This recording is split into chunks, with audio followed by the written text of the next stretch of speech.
Welcome to the You're in Charge podcast, prioritizing your self-care without sacrifice. I'm your host, Heather Dumas, healthy lifestyle strategist, owner and founder of HD Transformations Coaching Company. I am passionate about helping you juggle all the balls and look and feel like a badass doing it. Sleep like a boss. I have been on her podcast. We have talked about it before, and I love the title, but my friend Annika is back to talk about that exactly. Sleeping like a boss, like the badass boss moms we are. And she has some great experience. She has gone through burnout herself, did not sleep well, and now she sleeps well. And so her stories and her strategy are fantastic, which is why I keep trying to talk to her and bring her in front of my audience, because you all need more sleep. So let me tell you more about her, just in case you've never seen anything about what we've done together. But she is the mompreneur behind Sleep Like a Boss. She has a mission to empower women to thrive both in their personal and professional lives. Annika specializes in helping women reclaim their sleep and prevent burnout. Drawing from her struggles with burnout and insomnia, she helps women fix their gut, hormones, and well-being to achieve great sleep, have tons of energy, and with that, sustainable success. Because sleep struggles and burnout are all in your head. And that is the truth. We get told that, though, don't we? It's all in your head and you just need to chill out. So yeah, welcome back. I love chatting with you. I love your message. I love all of it. So thanks for joining me. Thank you so much, Heather, for having me. I love talking to you too. So we both are passionate about women understanding how their bodies work, all the different things that contribute to weight gain, to lack of sleep, to stress, to burnout, to all those things. I often tell people that sleep is the most important ingredient in that mixture. And I'm sure you feel the same way. Yes, I do. But people think that they're not sleeping for a lot of different reasons. I know my eyes popped open at 3 a.m. this morning, stressing about my son's college applications. Why I wake up at 3 a.m. going, I think he forgot to turn one in. I don't know. But clearly our subconscious is constantly running in the background, right? It is. Yeah. So that's, to me, an external stress, right? It's something that's happening outside of me. You always say there's a difference between that and internal stresses that we have symptoms of, but maybe we're not recognizing them. So let's talk about those a little bit. Yeah. The one thing is exactly that external stressor. I think most of us busy moms working, juggling everything, right? We know we're stressed, but we kind of like it and we roll with it. And that adrenaline and cortisol that comes with it feels great because it gives us even more energy, right? One of my coworkers used to call me the Energizer Bunny. I think that's kind of like... I get called that all the time. My husband tells me that all the time. Drop around it. He jokes that I am the Energizer Bunny until my battery gets pulled out. And then I'm like, Yeah. And then there's nobody to put it back in other than yourself, right? Yeah. So those we feel. At the end of the day, you're like feet on the couch and you're like, man, I did a lot today, but I feel great about it. But there's so much going on inside that we often don't know, or there's little yellow or red flags that are being waved at us that we kind of push under the rug. So there's tension, right? There's people who are just like neck tension, headaches, migraines, PMS. Oh, I can't digest food so well right now. I'm really bloated at the end of the day. I must have just eaten something wrong. Maybe that salad at lunch wasn't great. Takeout food sometimes is a bit like a hit and miss, right? Then you start getting symptoms like I can't eat things anymore. Like I had that too. It's like, man, I lived off oatmeal and bananas for a while because that was all I could, literally all I could stomach. And I still looked like 5 months pregnant every night.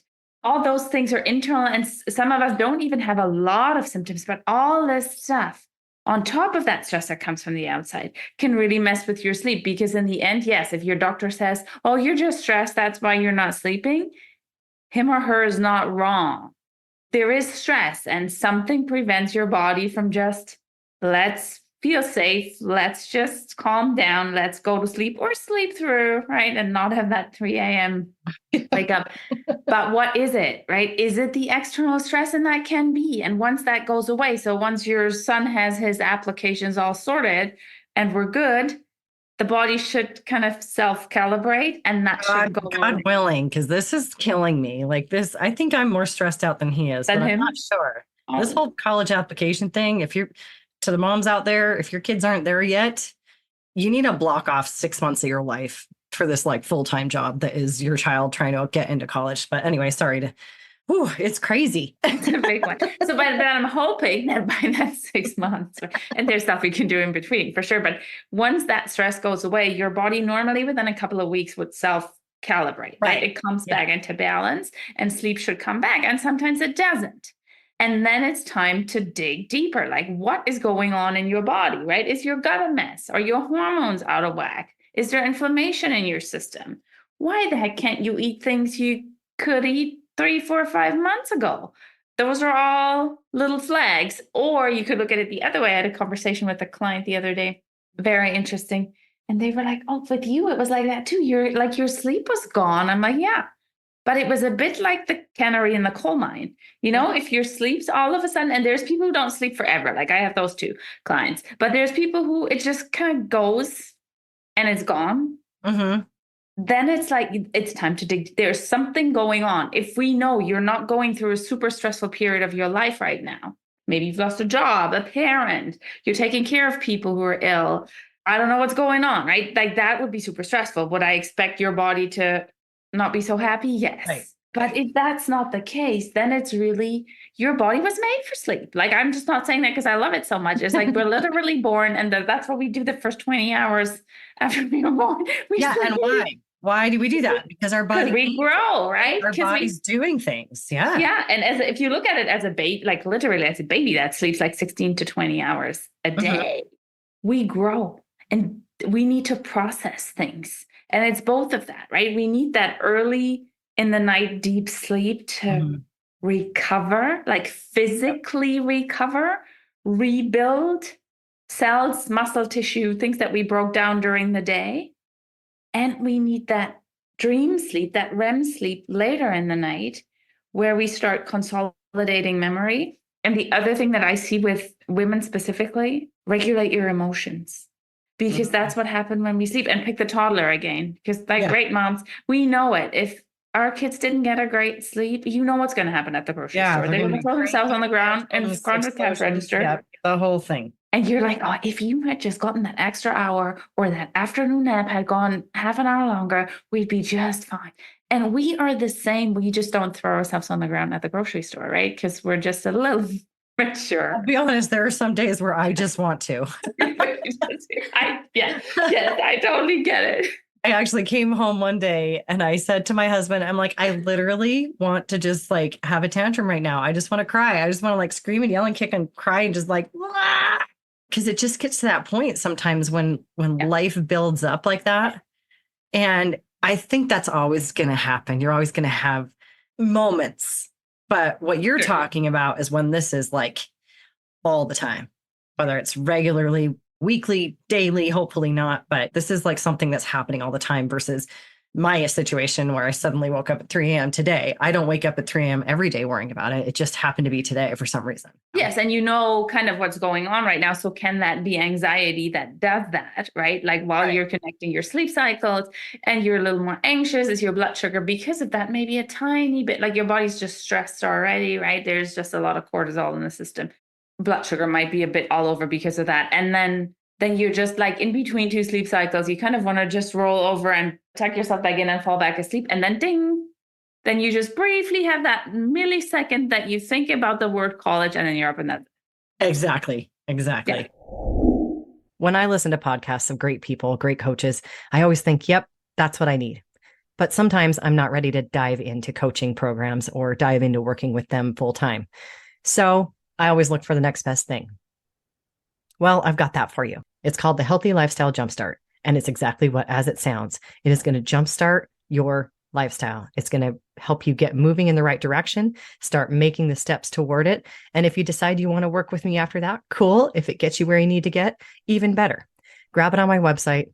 It's $127, and it is going to be the best $127 you've ever spent because you are going to feel amazing in just 2 weeks. Now back to our conversation. I want to go back and talk a little bit about the blood sugar thing, because that's another thing that people do not realize is connected with your sleep.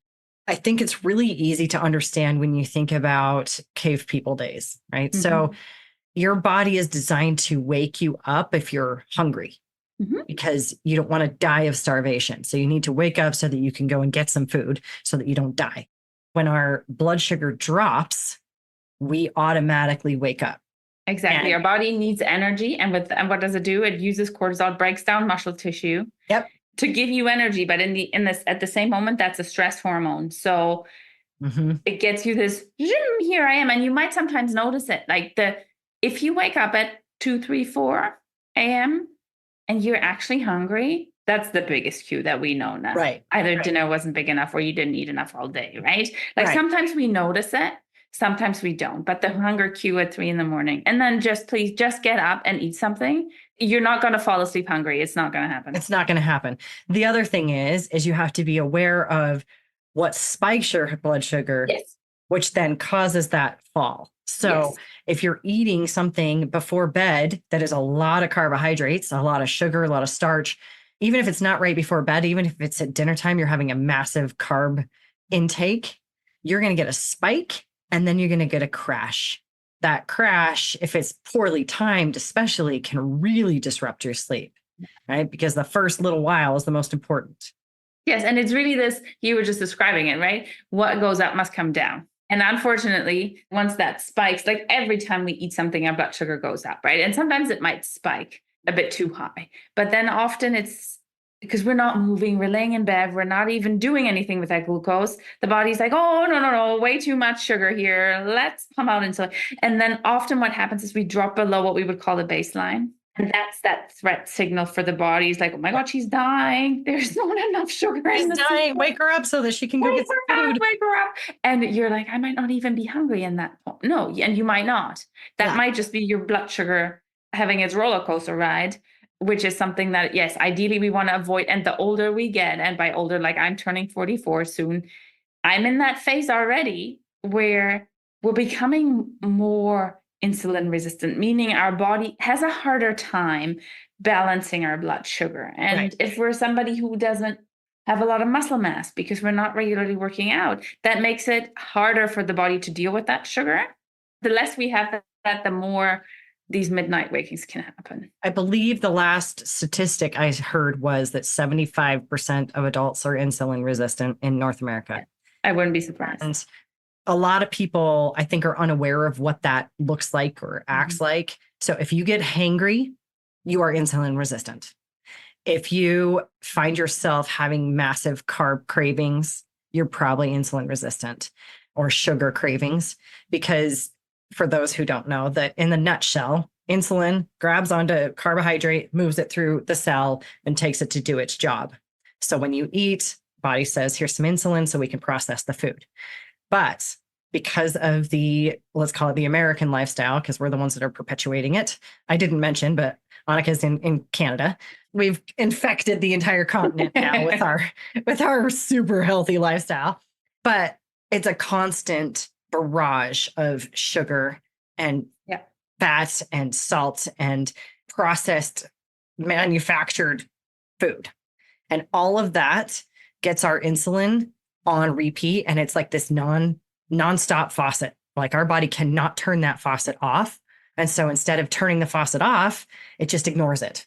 It's like if your bathtub is flooding and you just close the door. Like, I don't want to deal with it. No, just going to close the door and pretend it's not there. Right? That's what our body does to insulin. And so the insulin keeps coming. And like you said, then our body gets triggered to do other things.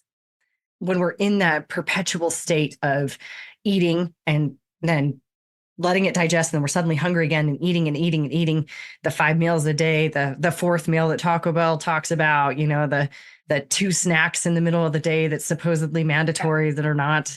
All of that causes that insulin resistance. And so when you're insulin resistant, your body is not able to do its job. If you don't sleep well, and this is one night, right? Like there's studies that show it. One night of sleep deprivation makes you more insulin resistant already. Yes. And this is biochemistry. This has nothing to do with, I haven't worked out or anything. Even if you're top athlete, if your top athlete who is likely not insulin resistant doesn't sleep well, and you would take blood work the next day, you would see. Yes. You would see it because the body just does that. And the less we sleep, well, if we don't have a great lifestyle, which a lot of people don't, and this is not to blame, this is just a fact. Plus, we're sleep deprived, which like 70% of the population are. Put that together, and then you wonder why people are diabetic, eventually get dementia, because that's all just insulin resistance on a spectrum. Dementia is, or Alzheimer's type 3 diabetes for a reason. It's a big thing. And sleep is such an important regulator in that, even to help you to eat better, right? To make good food choices, to not grab the crappy carbs and the sugary drink from the coffee shop that I'm not going to mention now. Those are like a unicorn or a leprechaun or something. Yeah, whatever that. Yeah. That's your body just craving energy because you used up so much because you weren't sleeping. And it's messed up its chemistry. And then I can tell instantly when I haven't slept enough. Yeah. Because I suddenly am like looking for sugar. Yes. I'm like, I know we had some cookies around here somewhere. There's something. I need a little something. And I'm like, and I will pause and ask myself, why? Why am I like foraging like some kind of creature in the forest, like through the pantry and like looking through all the, trying to find something to satisfy my sweet craving. Yeah. And it's because I didn't get enough sleep the night before. Yes. Yeah. And it happens to everybody, and it happens right away. It happens really the next day, right? And that is why even so often, because you were mentioning in the beginning that topic of weight loss too, right? Like where if you say, oh, you know what, I can be awake 18 hours and I'm actually exercising quite a bit, or I use that extra time to exercise, I'm going to cut my sleep short. You're not. That weight is not coming off. I see it in so many of my clients who they come for sleep. They don't come for weight loss, right? But they're like, oh, you know what? If I could drop 5 to 10 pounds along the way, that'd be great. I'm like, you're probably going to get there, but we need to get you sleeping because you cannot exercise too much if you're not recovering. We're pushing cortisol into your system all the time. If we do that, that midsection is a cortisol belly, right? Like that midsection weight that doesn't want to go away no matter how many sit-ups you do and how little you eat. That's cortisol and inflammation. And if we keep pushing the system too much, your body's like, no, I'm constantly stressed. I'm pushing cortisol. Why should I even go back to a healthy state? Because I'm stressed, like out of the blue, like no tomorrow. And it's really once people start sleeping. And yes, do I look at diet a little? Yes, for sure, because I don't want you to have blood sugar spikes and stuff. Mm-hmm. But once you have your body in a rest and digest state, a calm nervous system, a sleeping, resting body, that will come off a lot easier than if you just try to exercise and starve yourself. And because cortisol literally tells your body to store belly fat. Yes. It wants to protect your organs from the proverbial tiger that's chasing you. Yes, that's chasing you 24/7 apparently. Yeah. Well, that's not really there. Yeah. We just have and we are like, right, we're two of these type A people, right? Oh yeah. We are coming and speaking from experience. Yes, we are coming from that saber-toothed tiger is chasing me. I was talking to somebody else the other day. They had the bear analogy, which I thought for North America, that's actually great. Right? Yeah. We constantly think a bear is chasing us. We know it isn't, but our thoughts are kind of, we run from a bear all the time, right? All the time. Yeah. Whether there's one there or not, we are just that kind of personality. And we love that feeling, right? It's the Energizer Bunny. It's addicting. And it's addicting for those of us who pin our worth on how many, as one of my old coaches said, how many widgets you produce. You check the box. The more boxes you check, the more things you do, the better you are. You get that gold star. The sticker chart. I was thinking about that the other day because I was thinking about how we always used to have sticker charts as kids, and it was like a gold star, and you would get a gold star for everything that you did, or like a red star for the ones that weren't quite as good or whatever. How that was just like, I haven't seen that. I don't see that in schools. I don't see that anywhere anymore. And I don't know if that's intentional or if they've just gone to some digital version of that I haven't seen.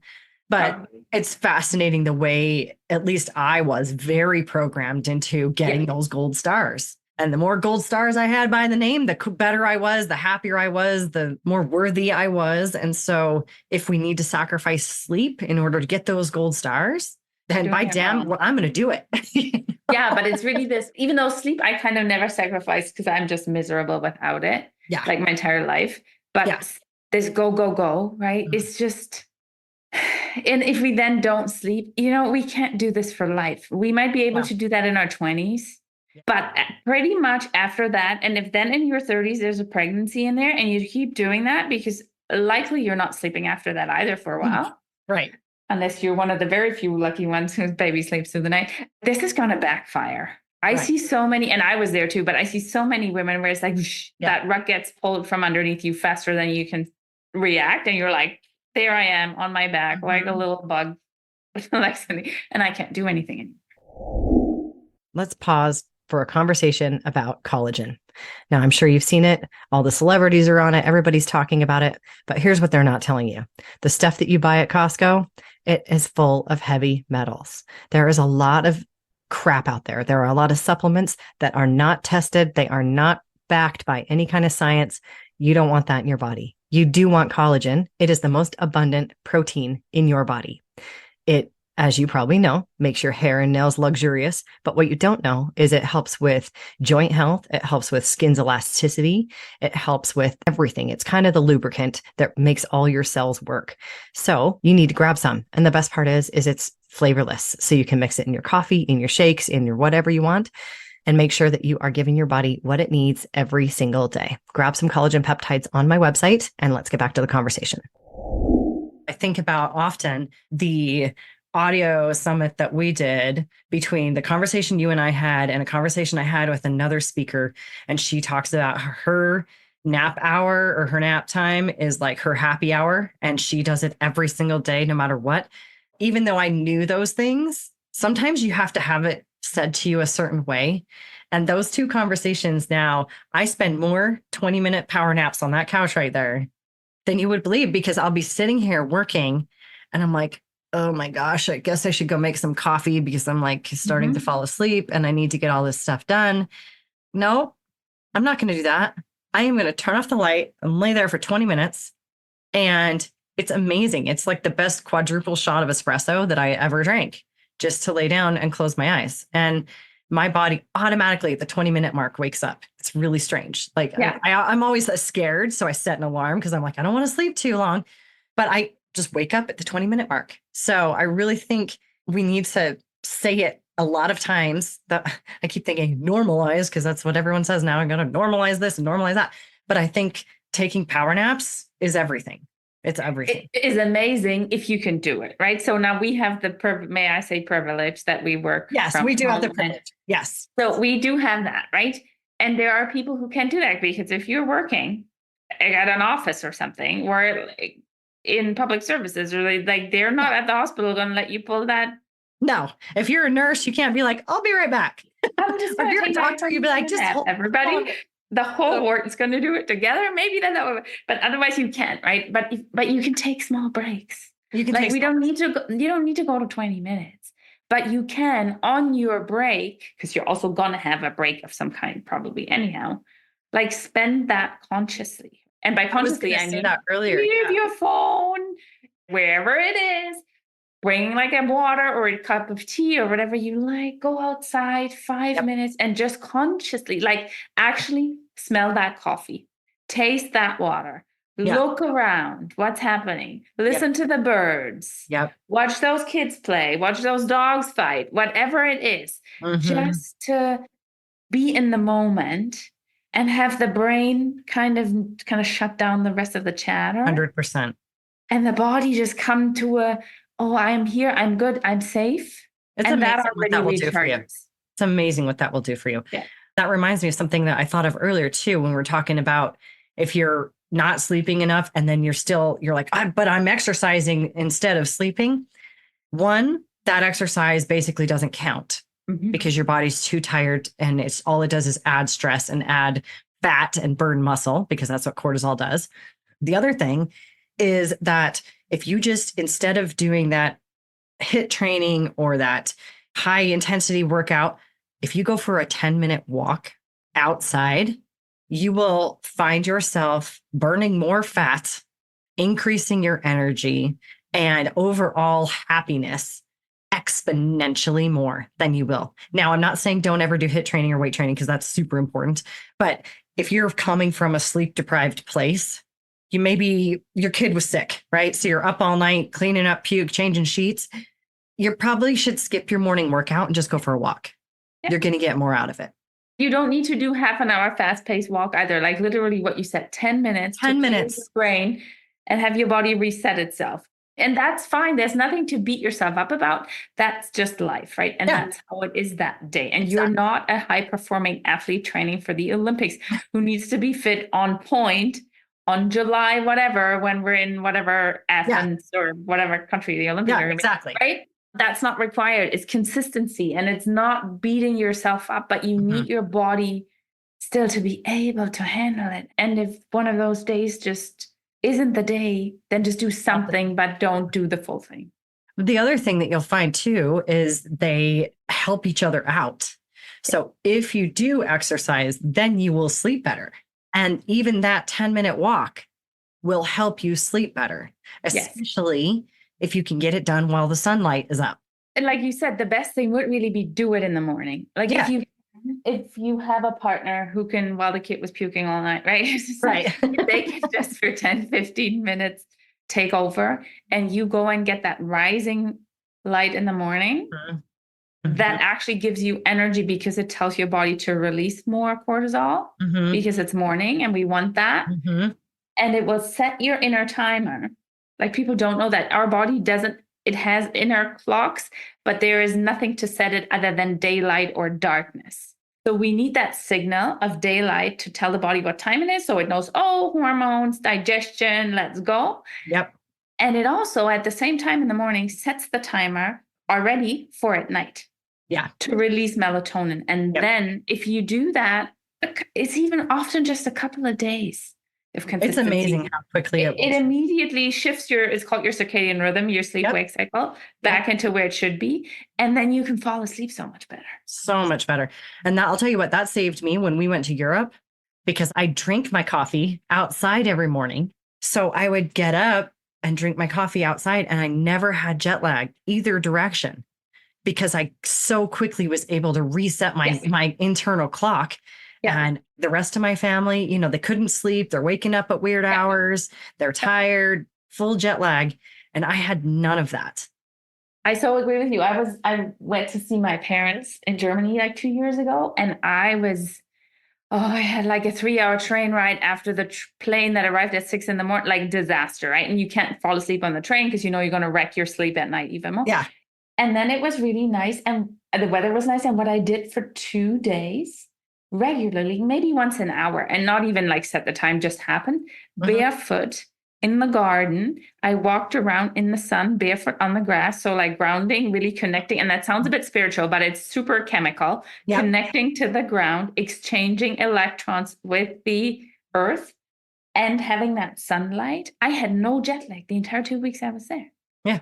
And going that way, like you said, that way is brutal from a like time change perspective. It's brutal, but even coming back west is pretty tough. And I had a little bit of an issue more coming home because it was snowing and cold. So the first 2 days we were home, it was snowing and cold. And so I couldn't go outside with my coffee. And I still went out later and walked my dog. And so, that for sure mitigated it. But I felt the difference between being able to do it first thing versus doing it later. But that being said, if you can't do it first thing, go out. Just do it. Just do it some other time, right? Like ideally before lunch. We want it ideally before the sun's at its highest peak. And then do it a couple more times during the day. And I know people are busy and everything. 5 minutes, right? Like just grab that drink and sit out there for 5 minutes and just get that light. That natural light is everything when it comes to sleep. Yeah. Awesome. So much good stuff. The bottom line is sleep matters. It's the most important thing when it comes to your health, in my opinion. And obviously, I'm probably Annika. That's what you do for helping people. So if people feel like they need help with sleep, if they want to learn more about what you do, what's the best place for them to find them, connect with them? How do you help people?